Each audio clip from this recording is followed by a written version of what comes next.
Hey folks, welcome back to my channel. My name is Gary, and I hope you're having a fantastic day or evening wherever you are. In today's story, Opie found out his wife had been cheating on him with her ex after Opie discovered she had been taking Uber rides to meet with him. Opie then gave her a surprise call when she was there and told her he knew what was going on. Now she's moved out and is broke as a joke. In today's second story, Opie found out that his wife is having an emotional affair after his dog showed him her Apple Watch that revealed shocking texts. Let's get into today's stories. A little backstory first. When I first met my soon-to-be ex-wife, she had mentioned her ex multiple times. The first date we ever went on had a moment where she got a call from him and he was demanding that she pay her half the phone bill or he'd cut her off. She always told me stories about how he treated her. He was a severe alcoholic who barely kept a job and would beat her regularly. One time, he burnt her with the cigarettes, which left marks. Fast forward, we got married, and I still remember how good it felt holding her hand and putting that ring on her finger. I did everything for her. She couldn't drive, so I would always pick her up from work. And on the days I was off, I would take her to work as well. She often asked me to give her money for weed, which I did as well as for cigarettes. On the day we got married, I took her off his phone plan and put her on mine. I paid for everything, including gas, rent, Wi-Fi, and the phone bill. I even drove her from Virginia to New York so that she could see her family. I was doing my best to get her to become a responsible person and get her back on track. She thought she had $2,000 in student loans, but later on, we both found out that because she had put them off for so long, it turned into $22,000. I told her that when the time came, I would help her with that. A few days before her birthday in December, I noticed she was trying to hide a texting app from me. She then texted me and asked me to take her to the ER where she was diagnosed with the flu. That night, while she was in a drug-induced sleep, I took her phone and looked through it, then saw a text to her ex. Things about how much she missed him and that they wanted to meet up again. I went into a rage, and for the first time in our entire relationship, I raised my voice at her the morning after before I went to work.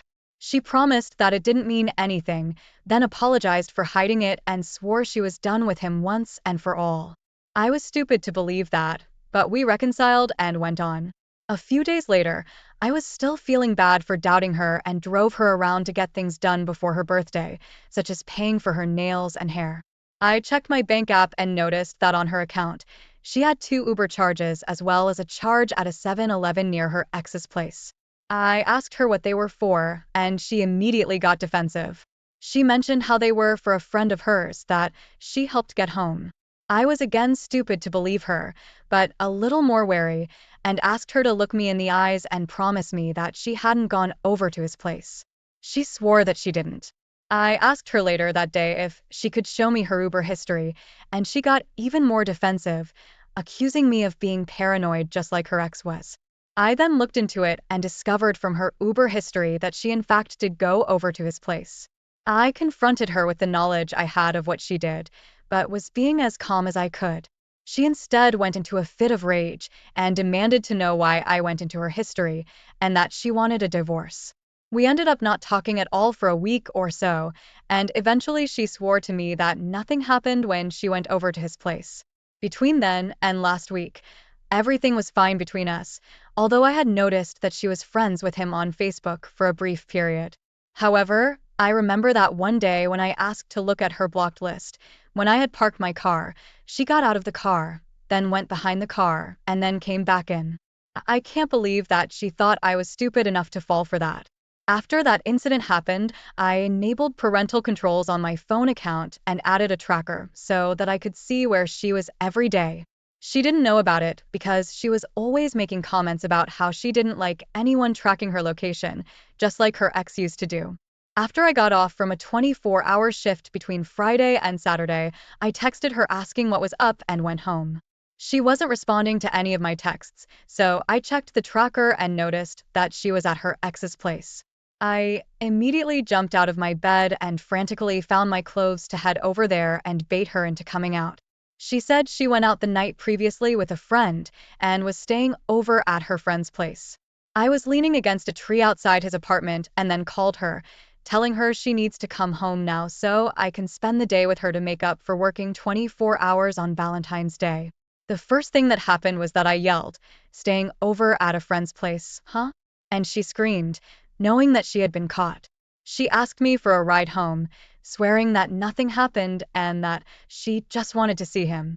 I told her I wanted the keys to her apartment and her ring immediately. She had until Thursday to give me back her phone that I had paid for. Later on, she finally admitted that things did happen when she went to his place.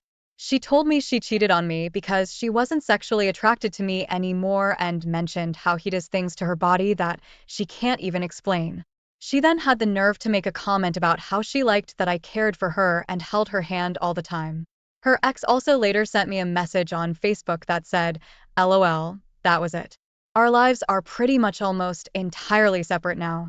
She never lived with me, so she's either staying with the ex or the place she was always at. I have the phone back and I'm working on removing myself from her bank account. I can track her spending still, and even though she got paid $600, she's already overdrawn the money mostly on Uber rides to go to work and probably on weed. I just don't know how to feel about this anymore. I was going to be the person to save her from herself. I did everything I could for her. I always tried to get her to be a better person and never raise my voice. She always told me I was a better person than her ex was. I don't have any feelings for her anymore. And if she ever asks to come back, I will definitely say no. All I want is that 3 a.m. call where she's drunk and begging me to let her come back after realizing she's messed up her life.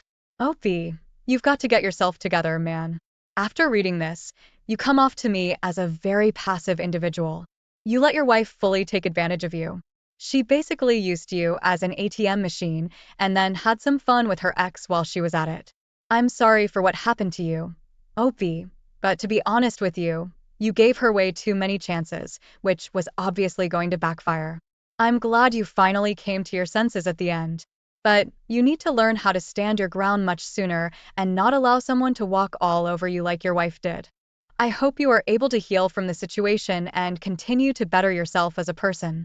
Now, let's get into today's second story. I recently wrote a post on our divorce about how my new dog had serendipitously given me some information about my wife's emotional affair. I had been suspecting that something was up for a while. And when she gaslighted me and suddenly threw me to the side, I felt something amongst the sea of confusion, pain, sadness, and doubt with suspicion. I don't like to admit it, but it has always been my goal to reconcile with my wayward spouse to give her space and respect and privacy. But today I broke that. I saw a message from a number I did not recognize, and its preview was too hard to ignore. Now for the story. We recently got a puppy. We, as in my immediate family, my wife and I moved in with my parents as she suggested we could live there and save money for us. It was a good idea and very forward thinking on her part.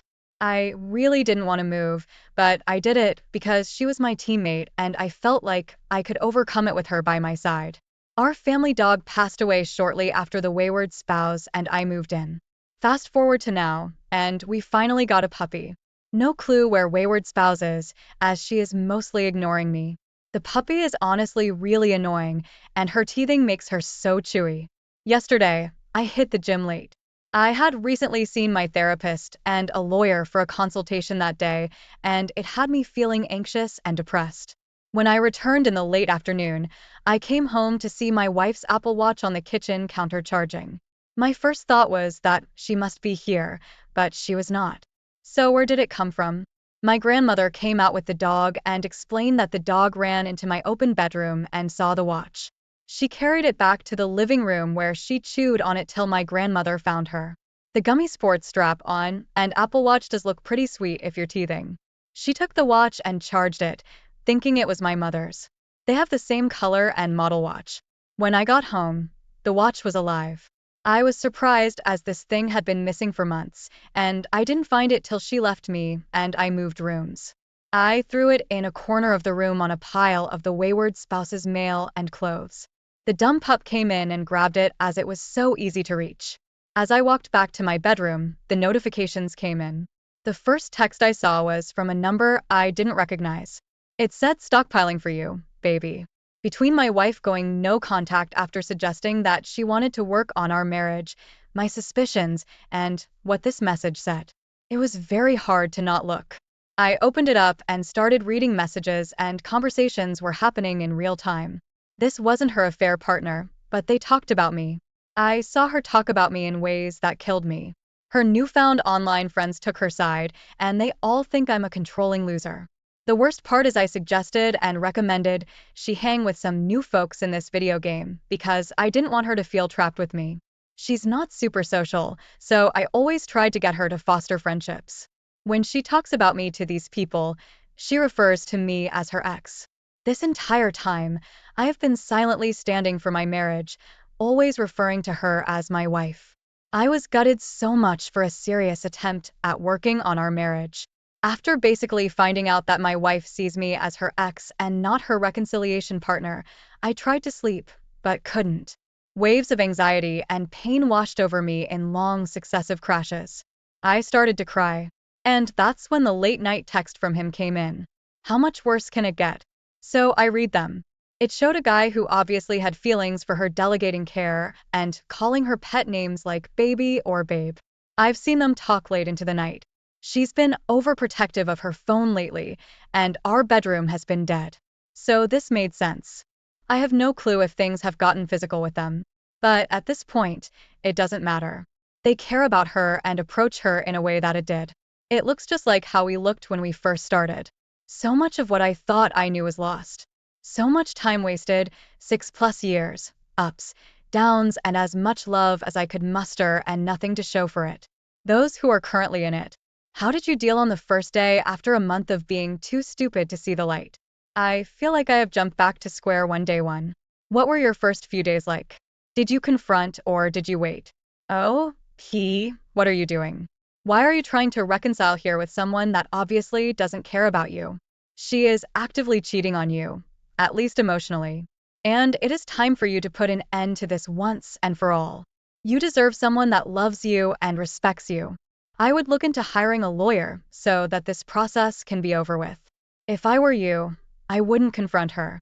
Gather all evidence, then get ready to make copies of the evidence and submit them to all her family members because they should know the truth about who she really is. Also, there is nothing wrong at all with snooping, especially if your partner has given you every reason to be doing it in the first place. You shouldn't be apologizing for wanting to make sure your spouse isn't cheating on you. Also, take it as a sign from the universe that out of all ways to find out your wife is cheating, your own dog happened to be the one to show you. You know what you need to do from here, OP. Best of luck to you. Thanks for taking the time to listen to today's stories. Don't forget to like and subscribe if you haven't already done so, and comment below on what your thoughts are on today's stories. If there's a story you would like to share with me about your own situation or someone else's, then please do not hesitate to contact me. Hey everyone, welcome back to my channel. My wife and I met in high school, and we've been together ever since our junior year.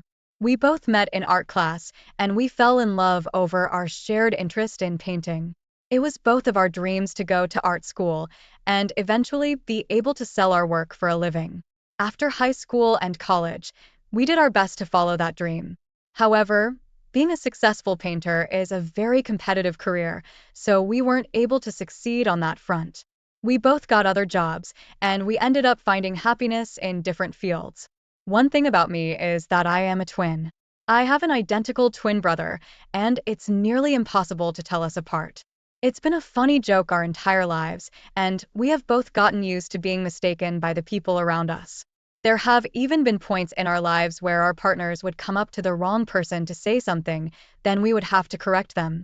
My wife would always joke about how she almost kissed my brother, or how she was worried she might climb into bed with the wrong twin. Everyone just laughed it off because it was an insane idea. My twin would never let that happen.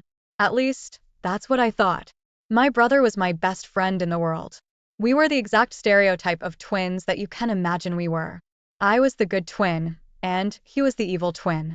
He was the one who was always getting into trouble while I was there to cover up for his mistakes. He got married about a year after I did. This is not something that I'm proud of by any means, but because he was my brother and I wanted the best for him, I ended up covering for him after he cheated on his fiancée. It was during his bachelor party. He was completely trashed, and he ended up hooking up with some other random woman in the bathroom at a nightclub.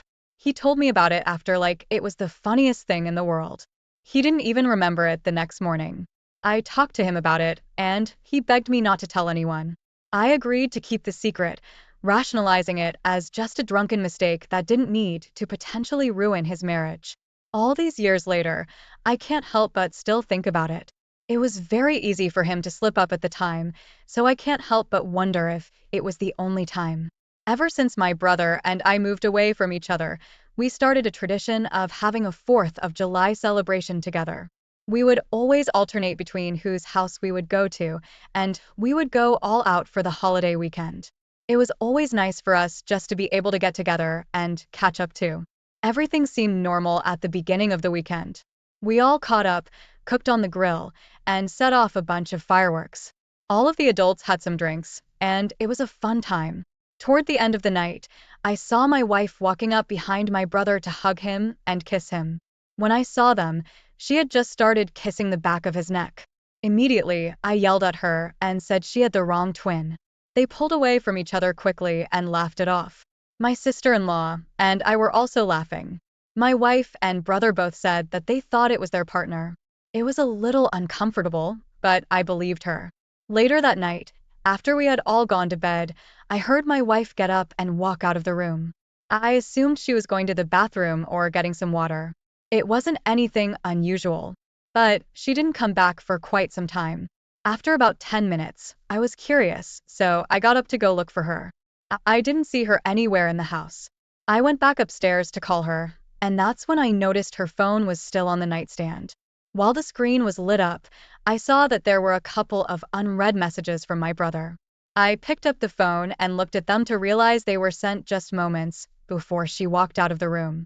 I unlocked her phone to look through them, and I saw a message that read, "Aren't you serious about what you said earlier?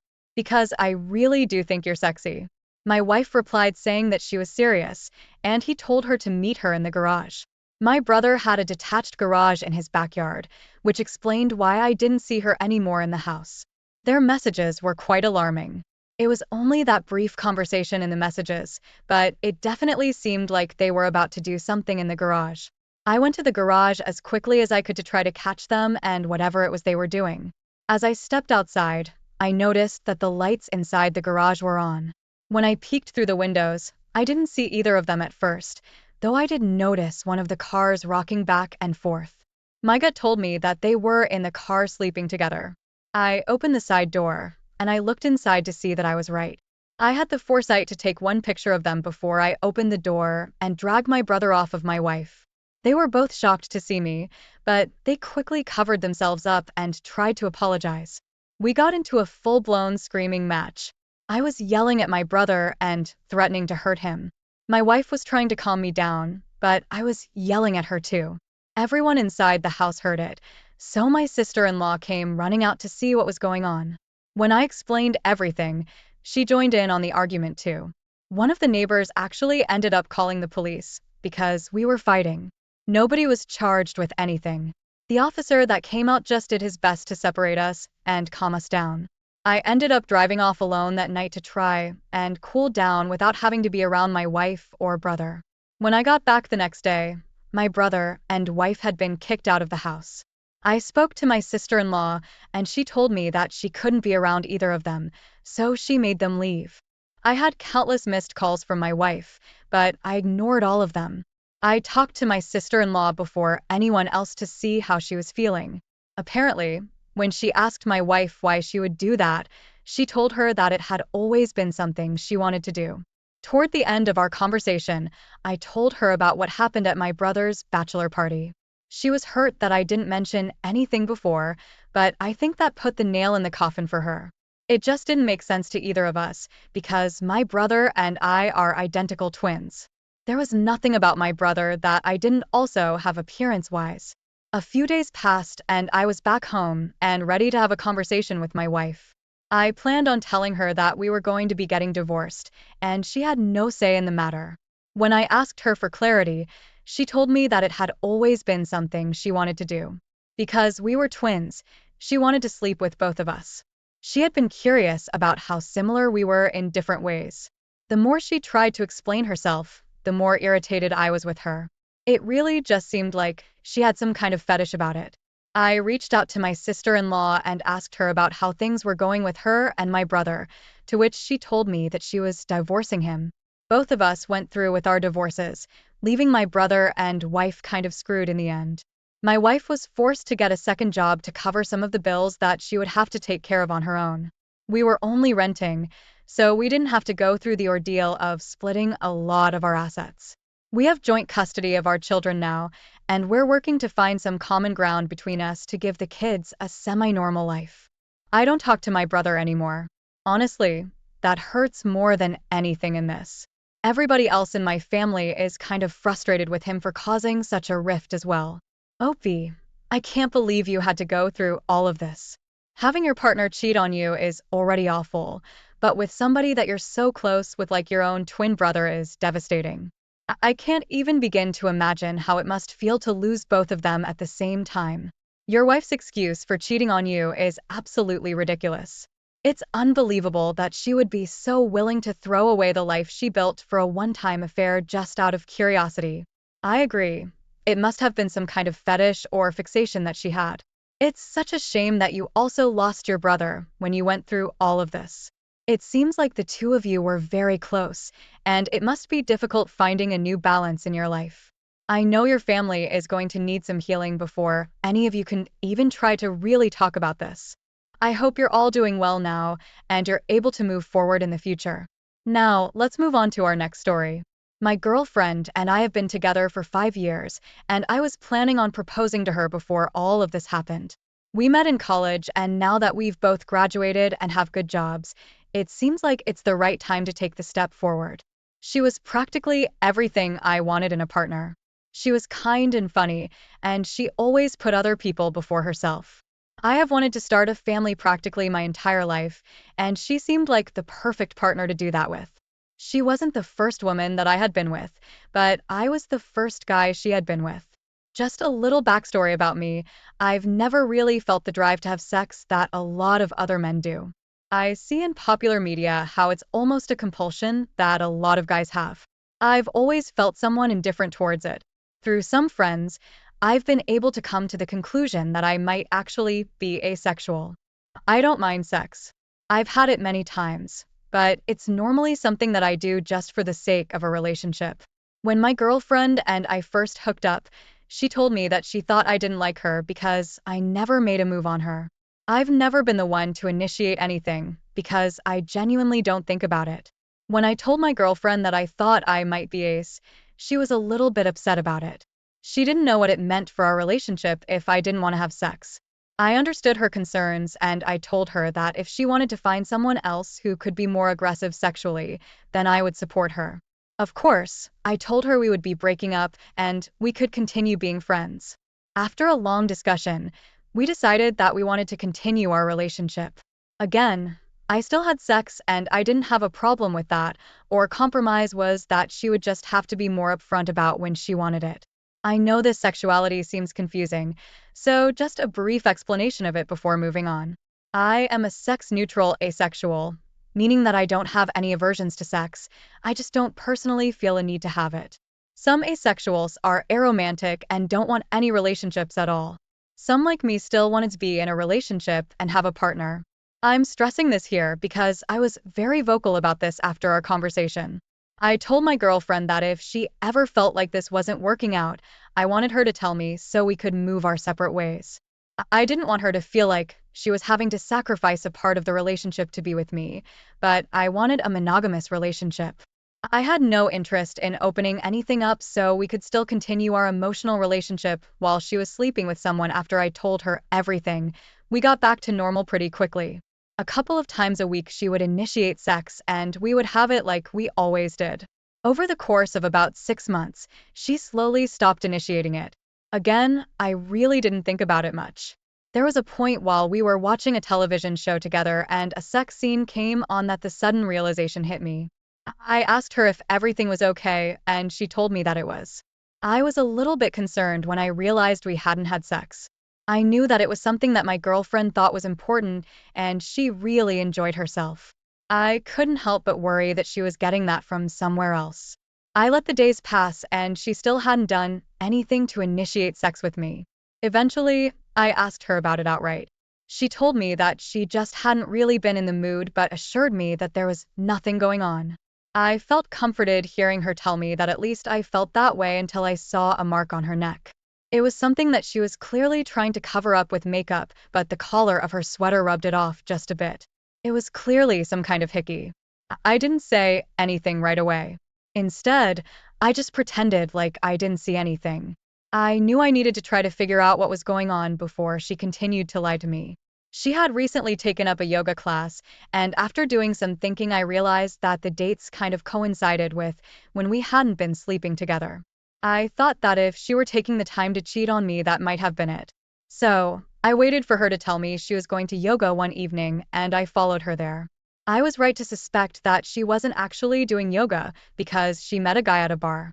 It was hard for me to make out who he was at first because he was facing away from the window, but as they left together, I recognized him instantly.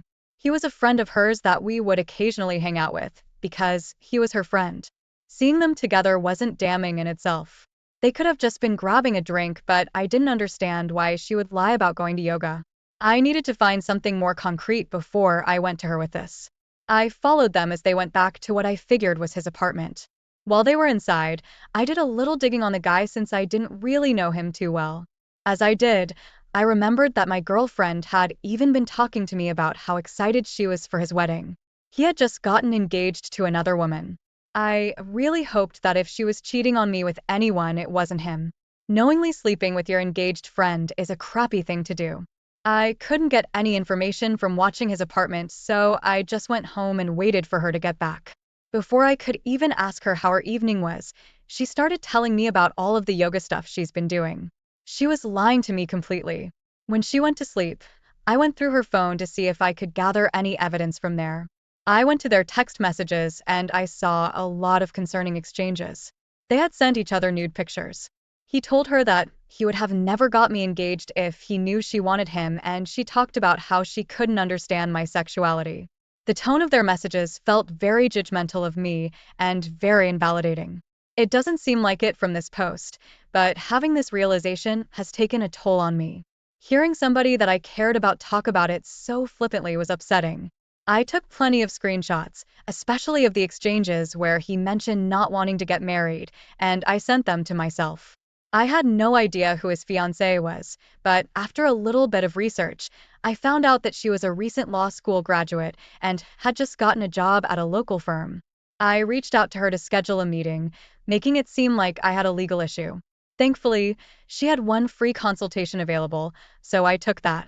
When I met with her, I came clean about why I was really there. I explained to her how I knew her and I showed her the evidence that I had. She was broken up about it, but she thanked me for telling her before she ended up being legally bound to him for the rest of her life. She had always been concerned about his relationship with my girlfriend. She mentioned that it was obvious to her that they had some kind of feelings for each other, but since they were both in relationships, she didn't think anything would come of it. As I was driving home, I just kept thinking about how they were talking about me, and I didn't feel like telling the fiancé was enough revenge. I wanted to do something to really hurt them. Like I said earlier, I really was planning on marrying her. I had a ring and everything. My girlfriend loved the big romantic displays, so I figured I'd give her one. I knew that the man she cheated on me with was about to get dumped by his fiancé, and I wanted my girlfriend to have a similar experience. I took her out to a nice restaurant, and at the end of the evening, I paid the band to play her song. When it came on, she commented on it, and I told her I orchestrated it for the evening. I got down on my knee and I started out pretending like I was proposing. She was very excited and smiling while crying. Everything about her reaction made it seem like she would have married me. If that was the case, why cheat on me? I stood up before I asked her the final question, and I told her that was what might have happened if I didn't find out she was sleeping with another man. Her face completely fell, and all of the people who were watching us with happy smiles immediately turned away. I explained how I knew everything, making no effort to keep my voice down. One of the staff at the restaurant actually had to escort us out because we were causing a scene. I broke everything off with my girlfriend after that and kicked her out of our apartment. She has messaged me countless times begging me to give her another chance. She tried to explain her actions by telling me that she felt like it was my fault. I'll admit, a huge part of it might have been. I didn't even realize we weren't having sex until it had been weeks since we stopped. But I told her from the start that she should tell me if she wanted out. It seemed like she wanted to be with me while also sleeping with the other guy, and I wasn't okay with that. I ended up blocking her number, but she continues to call me from numbers that she downloads. I'm planning on changing phone plans to get a new number and moving out of my apartment, so she won't know where I am. Opie, I'm really sorry you had to go through all of this. You were vocal about your sexuality when you discovered what it truly was, and you gave your girlfriend the opportunity to leave without any hard feelings. I think given the situation, that was one of the best things you could have done. It's clear that your girlfriend wanted to have her cake and eat it too. It's clear that she had feelings for you and was attached, but she disregarded your concerns about her cheating and lied to you. If she wasn't satisfied with the arrangement you guys had made, then she should have told you and been upfront about it. I can understand having a difficult time learning that your partner is asexual, but it doesn't have to be the end of a relationship, especially since you were still having sex. It really doesn't even seem like her reasoning for having an affair was very strong. Honestly, it seemed like she had feelings for that other guy and used your recent sexuality discovery as an excuse to act on it. I hope you are able to open your heart to other partners in the future, and I wish you nothing but the best.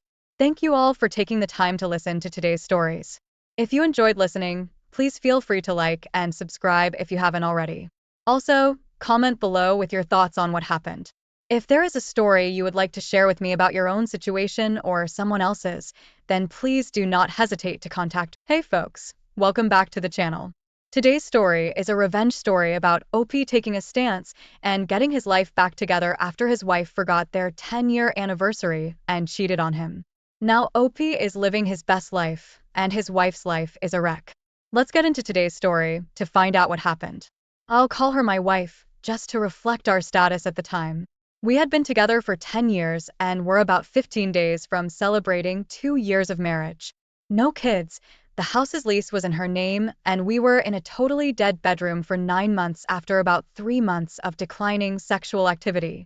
When it happened, it was the stereotypical starfish duty sex. In those 9 months, she also denied me any form of affection, hugs, rubs, touches, kisses, whatever you could think of, she denied. She claimed it was her way of making me work on writing my PhD thesis. I admit I needed an incentive to write it. I had switched careers after finishing the research part and was no longer motivated to finish it, so I fell for that abuse disguised as a good thing. I tried to push through, and every free moment I got I spent in front of my computer trying to finish the thesis, while she spent her time watching TV, scrolling through social media, or texting and calling her friends. We practically had no time together as a couple anymore. After about 3 months of this, I buckled and couldn't handle the pressure of being stuck in the thesis and the lack of affection and rejection whenever I tried to get a simple hug. I was begging for affection and was always being rejected. That is soul-crushing, and my mind started to wander to suicidal thoughts. Every time I was alone and not working on my day job, I ended up thinking of ways to end my life, evaluating the pros and cons of every way I could think of until eventually I decided on one method. Then I started to think about what messages I would leave behind and to whom. When I decided what message I would leave for my sister, I had a moment of clarity and realized what I was doing and had the strength to stop it by removing what I thought was causing my suffering. I decided not to continue trying to write the thesis, and a few weeks later I stopped begging for affection. It worked. The suicidal thoughts stopped. However, we were now roommates, not husband and wife anymore. She continued to spend her time on the phone texting or calling someone, and even when we were doing something together, which was rare, she would interrupt it to help a coworker with random stuff. Basically, me and our relationship were at the bottom of her priorities. She started to make a habit of answering phone calls and going to the bathroom at a time where in the previous 9 years she would already be asleep.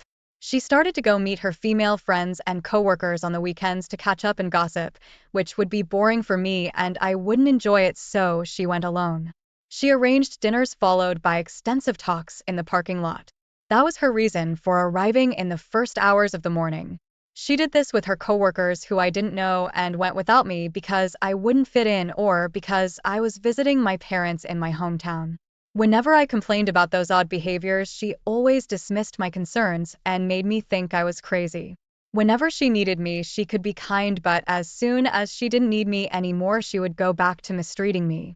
The only 2 weeks in those 9 months where she was sweet and fooled me into thinking we were back to normal without sex but with affection was when she asked me to work on a chapter of her PhD thesis. It had to do with programming and she knew nothing about it. As anyone remotely well-balanced can see, I was being used and abused left and right, but I couldn't see it at the time. Even if you pointed out everything wrong about our relationship, I wouldn't recognize it, and if you dared to insinuate she could be cheating on me, I would be really mad at you. I started to open my eyes 1 year ago today. We were on vacation on a beautiful island in the Mediterranean, and I was convinced we were celebrating our 10th anniversary together. Yes, we were in a rough spot.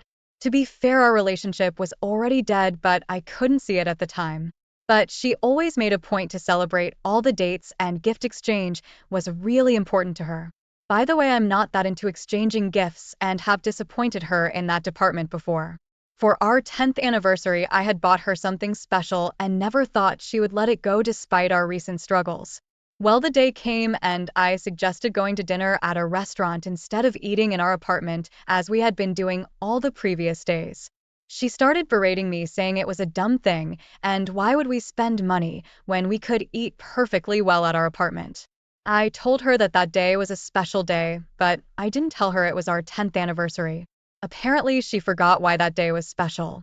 At the end of the day, I hid her present below her pillow, hoping that when she found it, she would remember what was so special about that day. Well, she found it, but didn't understand why I gave it to her. It was not usual for me to give her gifts out of the blue. Then I realized she had forgotten all about it. It might seem trivial taking into account all the other stuff, but when she forgot about it, I was hurt and broken, even more so than I already was until then. But if you asked me at the time, I wouldn't have thought I was broken. We might have had a few little problems, yes, but everyone has them, right? Dumb me talking. On that day, I decided to look for help and I started individual counseling without her knowing, to try and solve what I thought was our main problem, our dead bedroom. I was so wrong back then. Looking back, the dead bedroom was the least of our problems, but what's important is that I made that decision and I started individual counseling as soon as we got back from our vacation. In individual counseling, I slowly started to realize all the abusive things I had been put through, but I still wanted to fix things and make us work and go back to being happy like before. The idea of her cheating on me crossed my mind, but I quickly discarded it. There's no way she would do that. We are only in a rough spot. There's a million innocent reasons for her behavior. It took me about 3 months of weekly individual counseling and more episodes of complete disrespect and even boldness, or is it that she got too comfortable to properly hide it, to start to consider cheating as an explanation for her abusive behavior? Do you want some examples?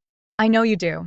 She kept her phone to herself, always in her hand or sight with the front facing down, and she took it wherever she went, even in the bathroom. She didn't do any of those things before. Whatever the activity we were doing together, no sexy things, remember, dead bedroom. She would stop to answer her coworker and help him during a more stressful and busy period. Today he needs my help. Tomorrow I might need his help. That was her explanation. On my birthday, we went partying at a club. The good old times where there was no COVID-19, with a few of my old, and they also became her friends.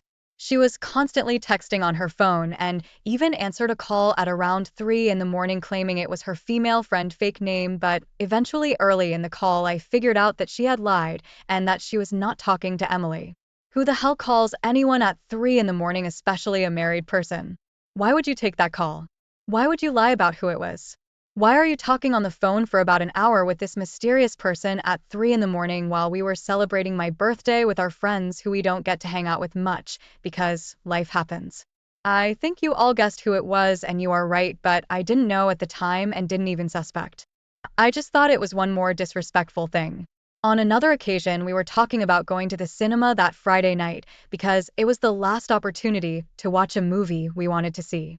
On that day, she said she was tired and didn't feel like going out. She wanted to stay home and chill on the sofa. I understood that, and it was okay for me, so I also stayed at home. After dinner, she got a call from her male friend from work, the same from the other calls, and agreed to go out and have coffee and gossip about some impending changes in their departments. Not even an hour had passed since she had said she was too tired to go out. I told her I wouldn't stay home while she went off after trashing our plans, and I would go to the cinema and watch a movie anyway. I bet that's not the reaction you were expecting, but believe me, I could have totally stayed at home and not had any fun. That was how I had some of the fun I had planned to have. Who are you? Me from the past. Of course, she immediately changed clothes and got into a beautiful summer dress. Pretty easy to pull up if you get what I mean, and then she went with him. Yes, he picked her up near our building. No, I didn't get to see him. Yes, I was dumb. I was pissed at the disrespect, but then again, cheating was at the bottom of the list of reasons I could think of. I returned home from the movie and she wasn't there. I called, no answer. I called again, still no answer. I sent her a text. She replied saying this is no time for a girl to be out. I'll be home in half an hour. I decided to wait by the window to try and get a glimpse of the car and guy she returned with. She came back about 2.5 hours later. I did get to see the car, and I even heard some things she said to him while outside the car, and what I heard immediately reminded me of the way we would say goodbye to each other when we were starting to date. At that point, cheating started to climb positions on the list of reasons for her behavior, yet it was still far from the top. Yes, I was still dumb and blind. On another occasion, I found her laundry. Yes, I'm not proud, but desperation makes you do things you never thought you would. The panties she wore the day and night she went out for coffee or dinner or company party, I don't recall. It had a lot of what I thought was vaginal fluid, and I mean a lot, which was not normal. No one was having that much fun at work or when hanging out with friends. That's when it became clear she was cheating on me. I felt like my heart was pulled out of my chest. I had found the proverbial gun with the bullets, but still in my mind it wasn't a smoking gun. There was still a 1% chance that it wasn't real. She could have been masturbating, right?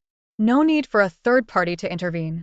So I decided to try and peek at her phone. It was really hard because in my mind that was an awful thing. If you reached that point, you were done. There would be no trust. There would be nothing left.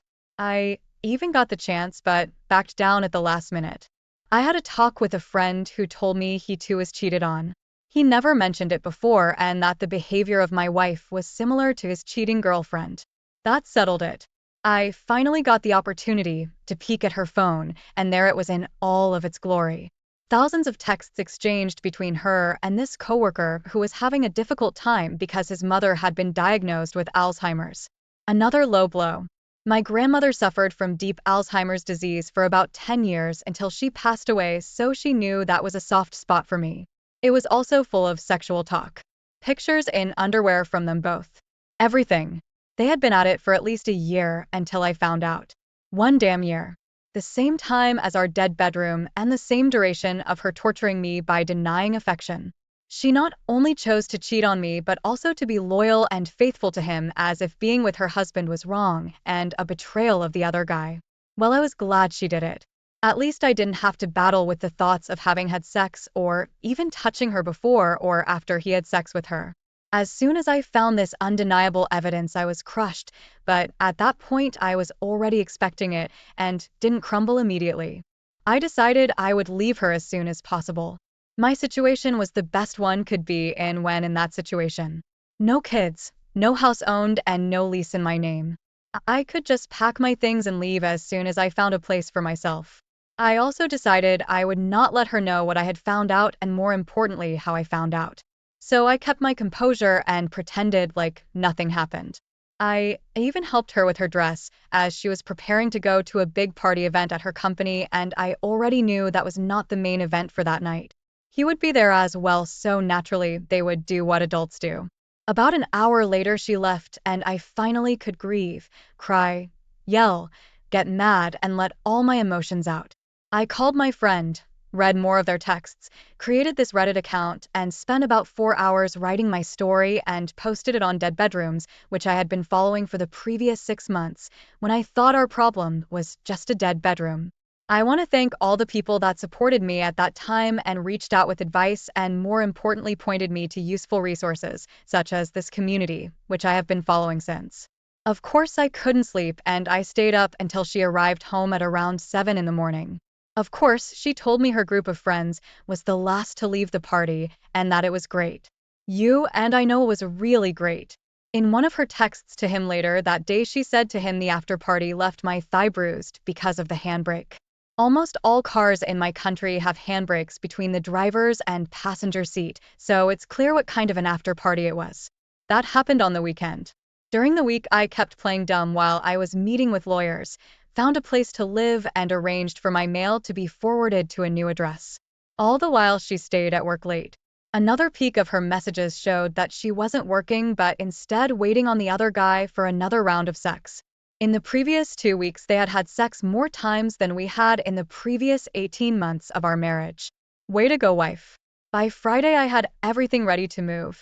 As soon as she went to her job, my family came by and helped pack all of my things and transport it to my new place. At the end of the day, I sent her a message saying, "You know what you have been doing." I left the house and I'm filing for divorce, and immediately blocked her and called her mother to tell her about the divorce. I didn't explain why. I just said her daughter knew what she had been doing and should explain. My wife kept trying to call me without success. She called my mother, but she never answered. In the previous 10 years, she had never called my mother. She even called my friends, but they were already in the loop and never answered her either.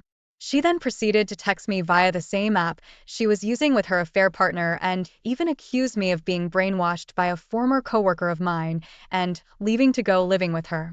Ridiculous accusation and a classic example of projection. I blocked her.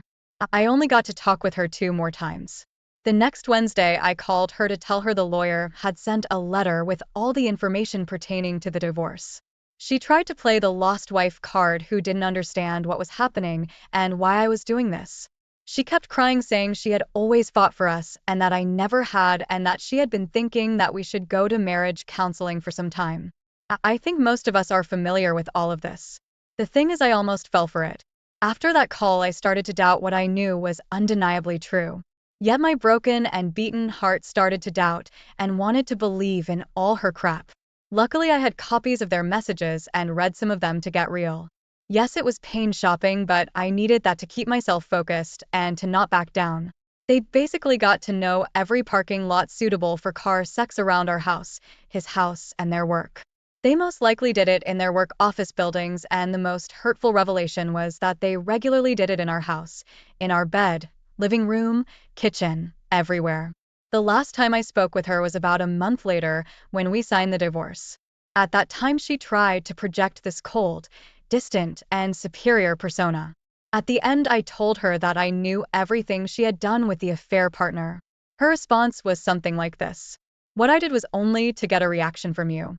I think she didn't fully understand what I knew. Perhaps she even thought I was just pissed at all the attention, non-sexual, she gave to the other guy. The next weekend, I met with her parents and told them most of what she had put me through and about the affair, although without revealing the messages. Of course, they had a hard time believing their daughter could do such horrible things. Doing so is telling her, "This is how I got you. Next time, be more careful and hide your secret life better." But I didn't show them the evidence. That was the last time I had contact with anyone in her family. How did I deal with all the trauma? I kept going to individual counseling. I still am today. I relied on my friends and family. I never hid her cheating. Doing so would be collaborating. I let my emotions out. Every time I felt like crying, I cried. It came in waves. One moment I was fine, the other I felt the brutal shock of everything once again. Just let it all out.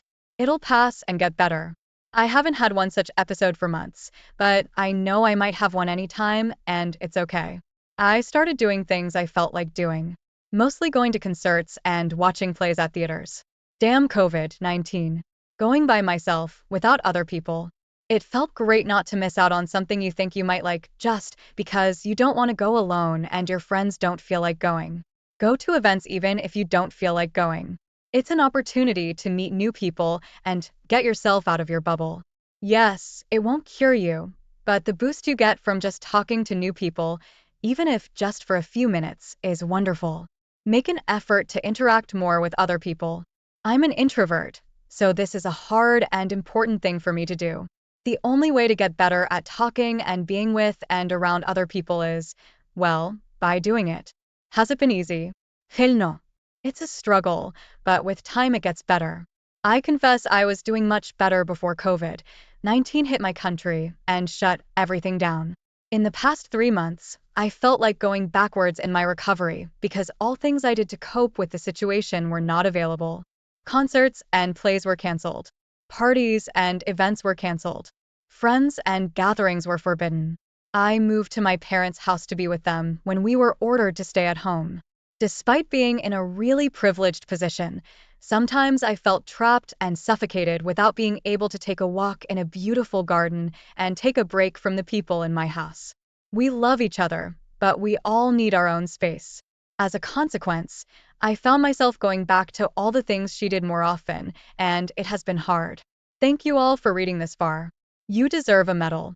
I also want to thank everyone who reached out to me in my previous posts and comments.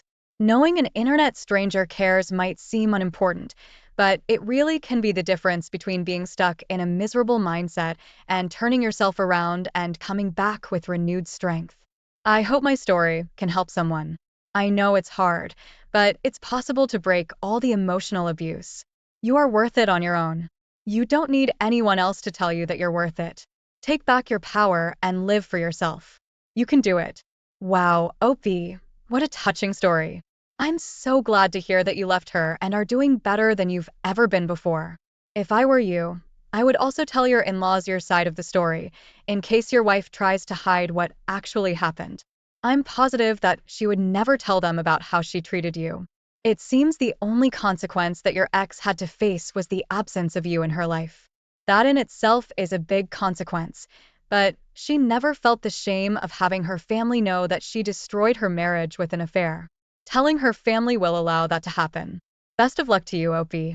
Keep striving. Thanks for taking the time to listen to today's story. Don't forget to like and subscribe if you haven't done so, and comment below on what your thoughts are on today's story. If there's a story you would like to share with me about your own situation or someone else's, then please do not hesitate to contact me. Hello, everyone. Welcome to another gripping episode. Today, I'm sharing a story that rocked my world. My son caught my wife cheating, and the revelation led to a series of shocking events. Stick around to hear how I confronted her and what happened next. I have been here for about a year reading different relationship stories, and mine is heartbreaking because my son brought it to my attention that my wife was cheating. When my wife was visiting her father, I had a suspicion that she might be cheating, or maybe not. Maybe I was just paranoid at the time. Before she left, though, one of the boys told me, "Mommy said, we have another daddy." Oh, what do you mean, buddy? When did Mom say this to you? When you were at work, she was kissing him in your bed. I don't like the man in your bed, Daddy. Right then and there, I knew my wife was cheating on me. I had no idea at first, but she has been a little distant, but I just thought it was because of a little stress with finances. But the fact that my son told me, heartbreaking, and instructing my son to call another man daddy, didn't sit well with me. So, when my wife got back from visiting her father, what did I do? What any husband who knows his wife is cheating does. Well, at least in my situation. I told her that the marriage was over and that she could sleep in our guest bedroom until she found somewhere else to live. I told her that I was filing for divorce the next morning. Then, she had some little outbursts about how can I let her go. I asked, how can you ask a question like that? My son said you were kissing another man in my house, in our bedroom. That's why I can let you go. She said she didn't care if I was filing for divorce. She says, I will fight for custody of our sons. I said, okay, but I will fight to have custody as well. The worst that can happen is we share custody and the house is in my name and I will fight to keep it. She said, you won't win though. I laughed at her and she stormed off to the guest bedroom. I just noted that she took all of her clothes with her, which is fine by me. I said that was okay too. So, here we are now. Wife has moved into the guest room until further notice. I have to stay strong for the boys. My wife. Well, she is a lost cause, but they are my boys. The next day, I called a lawyer and asked him about filing for divorce and told him, based on what my son told me. I wanted to consult about filing for divorce because I suspect my wife is cheating. The lawyer said, I am sorry to hear about this. However, I can't say much on the phone without knowing more details. I said, okay, can I come to your office tomorrow morning? Sure. I came to his office the next morning and I told him everything that happened, everything my wife said, everything my son said. The lawyer just listened intently. When I was done talking, he said, okay, if your wife is indeed cheating, as you suspect she is because you proposed divorce before your wife proposed, by law in this state, we can file for a no-fault divorce. I asked, what does no-fault divorce mean? He said, well, it means both parties agree to the divorce. There's no reason given. Usually after you file for a no-fault divorce, you and your wife will get your own lawyers involved and fight out custody or visitation for the children. Okay, I understood.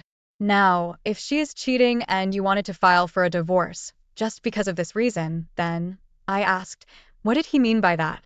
The lawyer told me that in order to prove her guilty of adultery or infidelity, we have to find proof that my wife was indeed cheating with another man, proof like finding condoms in your wife's purse, or you find evidence in your home that your wife is cheating, or perhaps getting pictures of my wife kissing another man.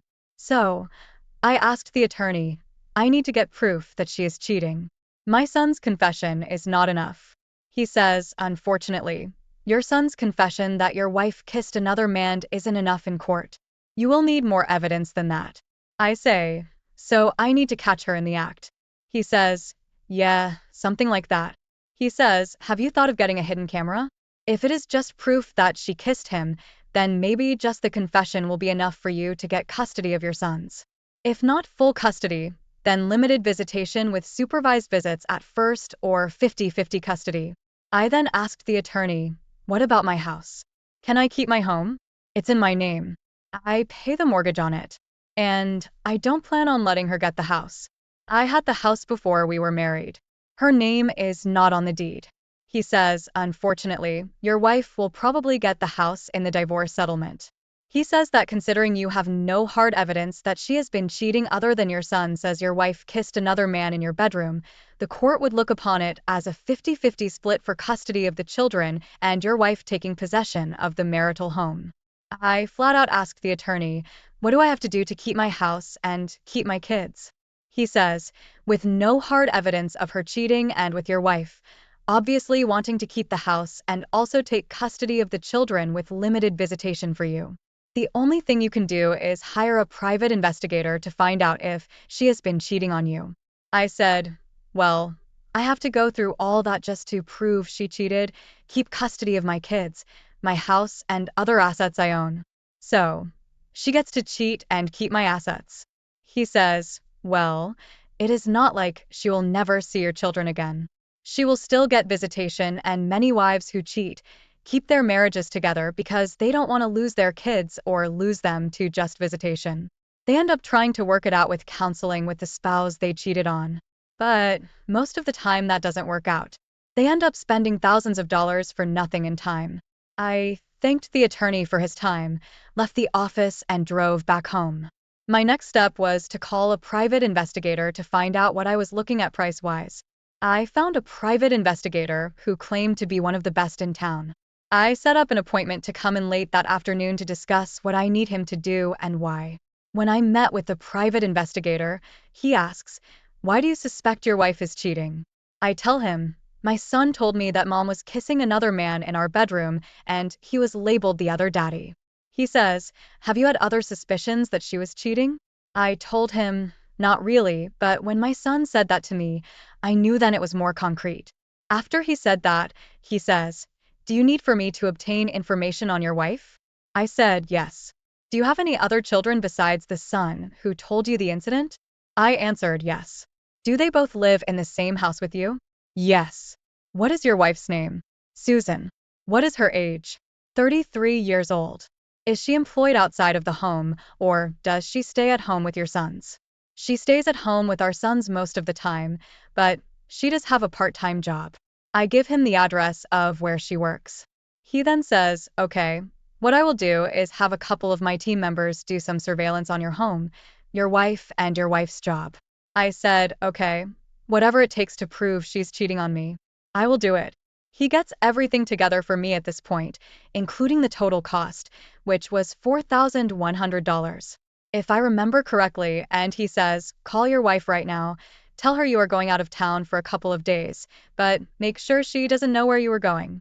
So, I pick up my phone and call my wife and tell her that my job is sending me away for a week for a training class in Boston. I am not going to Boston. I am just telling her that. To my surprise, her response was okay, just okay. I then asked the private investigator what I should do next.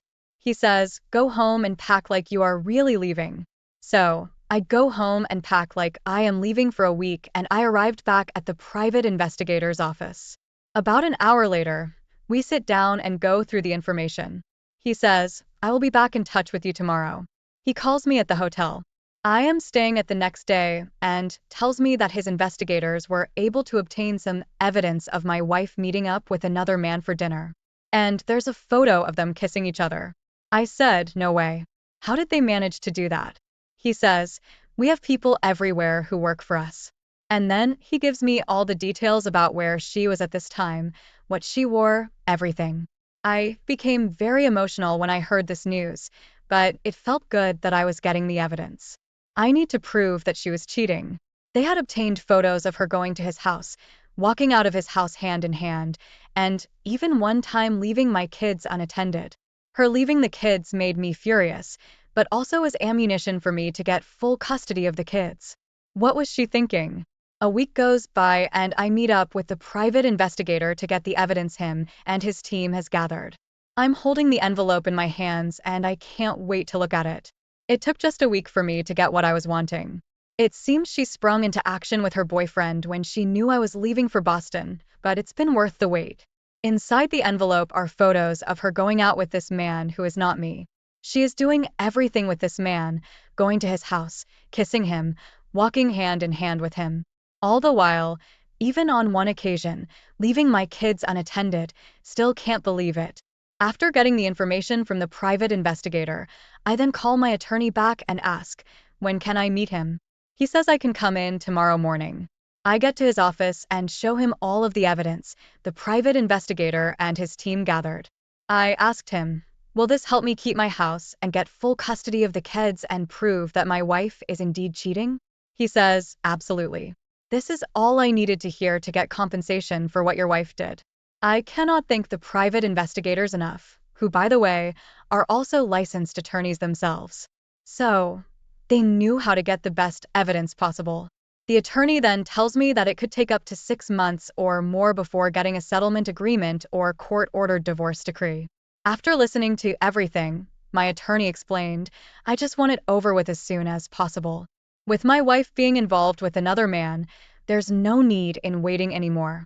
I'm very thankful for not only finding out about her infidelity, but hiring someone who knows what he's doing and making sure she gets punished financially and not get my assets that I have worked so hard for. I don't want anything from her.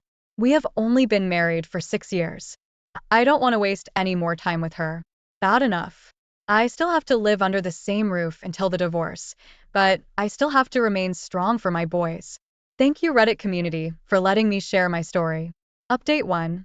My attorney tells me that my divorce will be sooner than I expected, and my wife is trying to get me to go to counseling. I have declined that offer of counseling. I told her, the only thing I want is to be a good parent to my boys. I told her, I don't need counseling. You brought another man into my home while I was at work. You cannot possibly change my mind. Since then, she has made herself scarce and my boys are starting to ask a lot of questions. It just breaks my heart. I will try to come back with another update, possibly regarding the divorce. If this story left you stunned, don't forget to like, subscribe, and hit the notification bell for more real-life drama. Share your thoughts in the comments below. I'd love to hear your opinions. And if you have your own story, feel free to reach out. Thanks for watching. Hey everyone, welcome back to the channel. Today, I've got an incredibly intense and heartbreaking story for you. It's about a marriage torn apart by betrayal and the drastic steps taken in response. Around the time my wife and I were celebrating our 15th wedding anniversary and oldest daughter's birthday, I used my wife's phone without her knowledge and found that she had Googled questions about divorce. I was shaking as I looked through her phone messages. I figured if I didn't know this, I might not know about something else, and I was right. She was messaging a girlfriend of hers about how she was tired of me, tired of being a housewife, and wanted a chance to live her life how she wanted. Her friend talked about another man that she thought was me, but my wife corrected her, saying she was thinking of her boyfriend. Her friend advised her to file for divorce and end the marriage before she was caught cheating. She should have taken her friend's advice, but my bored housewife said she needed more time to secure her future life in advance. She wanted to make sure AP was ready for her to move in. She admitted that she planned to have AP over at our house the next time I left for a few days. I didn't know if this was the first time or just the only time she told her friend about it. She was saying terrible things, but she expected her friend to understand, not criticize her. Her friend said she was living an unfulfilled life, so she had every right to do what she wanted. That's when my wife added that she even planned to let me have full custody of our kids. I was shocked and heartbroken. It was like she didn't realize or care about how much this would affect them. I searched her phone for any secret messaging app, but I couldn't find anything, so I didn't know who AP was. I sent myself proof of this conversation and put my wife's phone back exactly where it was, moving away from its icons before she came into the room. I looked really upset, but I used that to add credibility to my lie. I said I just got off the phone with my boss, who needed me to go on a business trip in place of a sick coworker. She looked pleased about it, but had to pretend she was disappointed. She snatched her phone and left the room. I packed and gave my wife a heartfelt goodbye and kiss. She didn't know it was the last time I would kiss her. I drove somewhere else for 2 hours. When I came back, my mom's newest husband's car was outside her house. My heart was racing as I recalled the last time we had a family gathering. My wife was definitely talking to him. I couldn't hear much, but she had flirty eyes and stood really close to him. We attended their wedding 2 years prior, and my wife said he looked incredible for his age. I'm sure his wealth didn't attract her at all. More family outings came to mind where my wife and stepdad were alone or could have done something right under my nose. I then went through the back door because the lock was broken. Thankfully, our kids were staying with friends for the weekend. Finding the downstairs empty, I went upstairs and knocked on the locked bedroom door. I heard my wife suck in air that she didn't let out for the next 20 minutes. It took her 2 minutes to open the door, and I could hear more than one person scrambling around to clean up and get dressed. When she opened the door, my mom's husband was standing shamefully beside her bed. It was the only place to stand in the room. The bed was quickly made.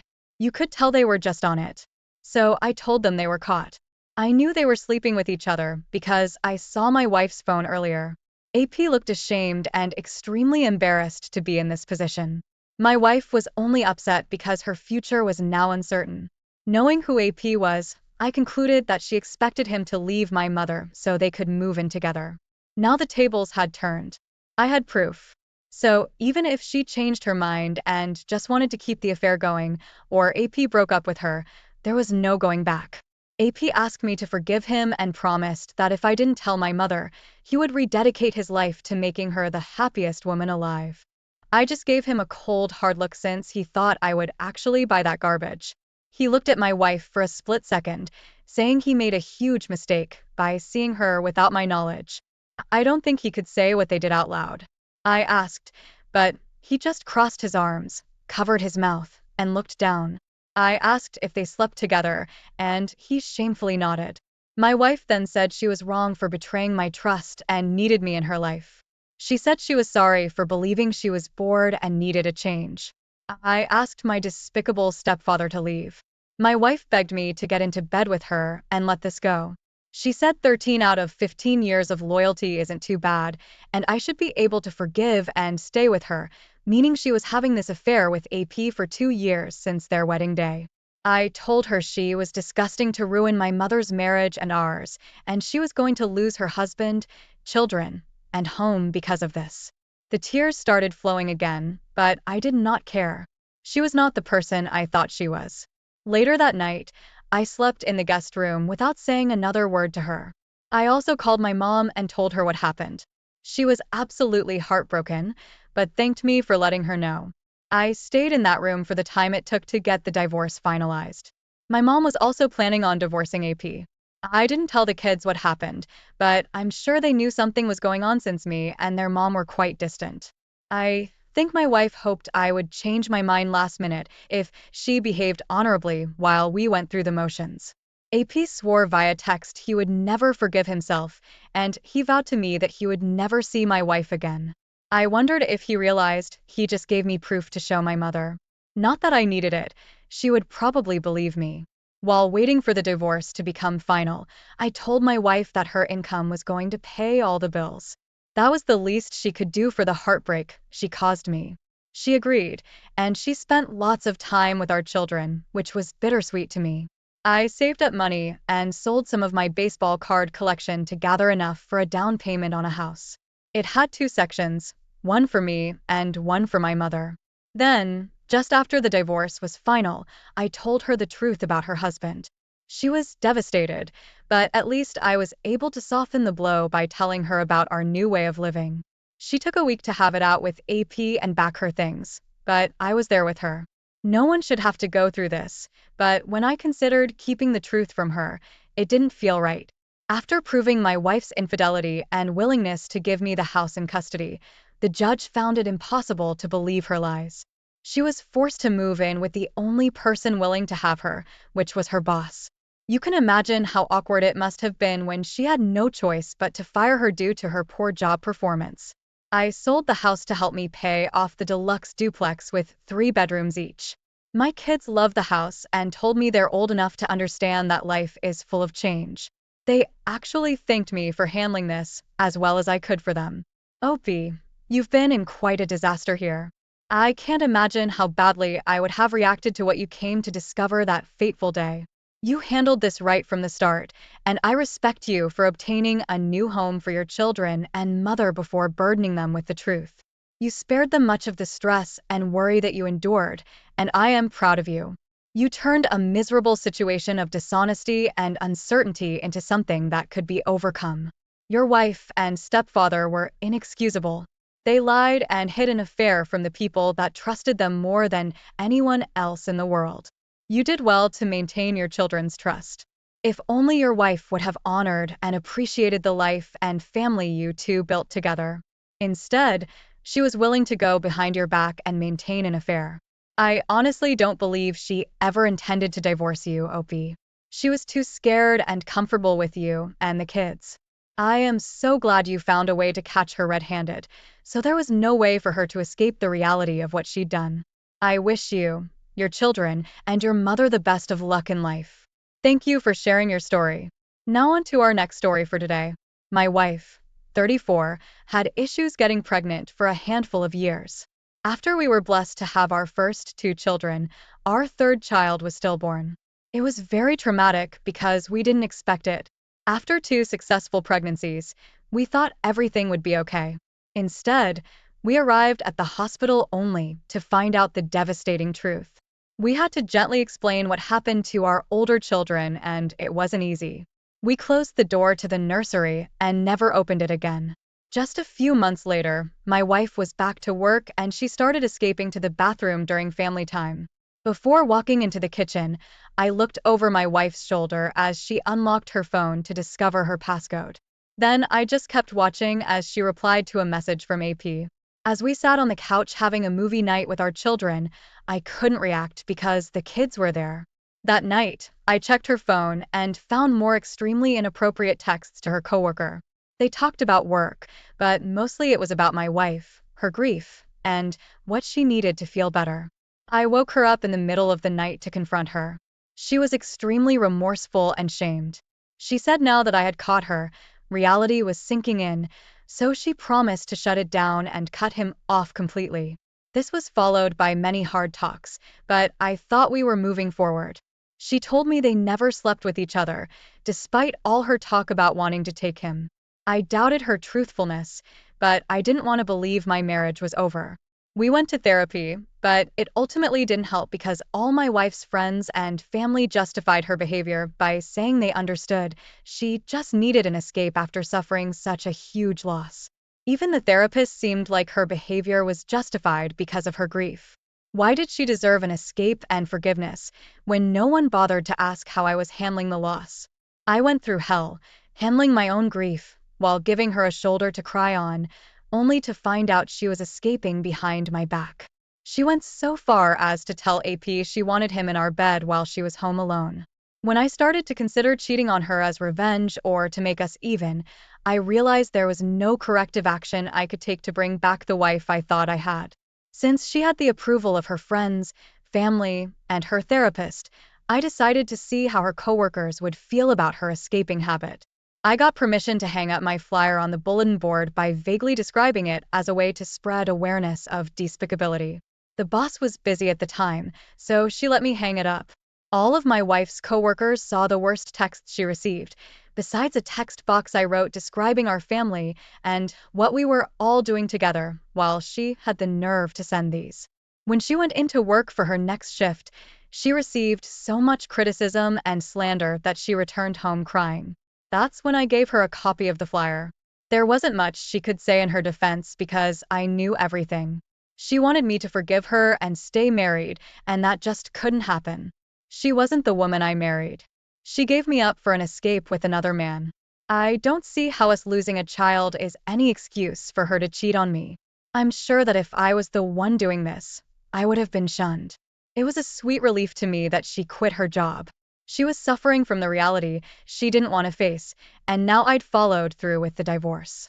A woman worthy of a wife's title would never betray the husband she had children with just because they lost a child. They would support each other in the worst of times so that moving forward became possible. They would act as pillars so their children's world could remain stable. So after the divorce, I moved myself and the children onto my cousin's farm. I heard animals can be therapeutic, and that's what I wanted us to be surrounded by. Certainly not a constant reminder of the life we used to live with their mother. She was able to stay in the house since I let her have it in the divorce. I still think she wishes for me to see it her way, but I don't understand how she can justify it. Opie, I am so sorry your wife slept with another man and thought it was okay. It's really shocking that many people in her life accepted this behavior. They didn't realize they were operating as enablers in her life and making you feel like you were crazy for believing it wasn't okay. It's so good that you knew cheating wouldn't solve anything, and this thought was only a sign that you needed to end the marriage.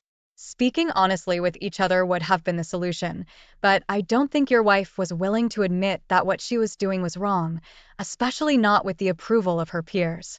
I wonder what she would have thought if you asked her for permission to cheat since it was apparently an escape and a way to handle the grief. After suffering such a loss, you both suffered the loss of your marriage and family. I'm thankful for the handled this. You needed to create a better, safe place for you and your children, so that's what you did. Thank you all for taking the time to listen to today's stories. If you enjoyed listening, please feel free to like and subscribe if you haven't already. Also, comment below with your thoughts on what happened.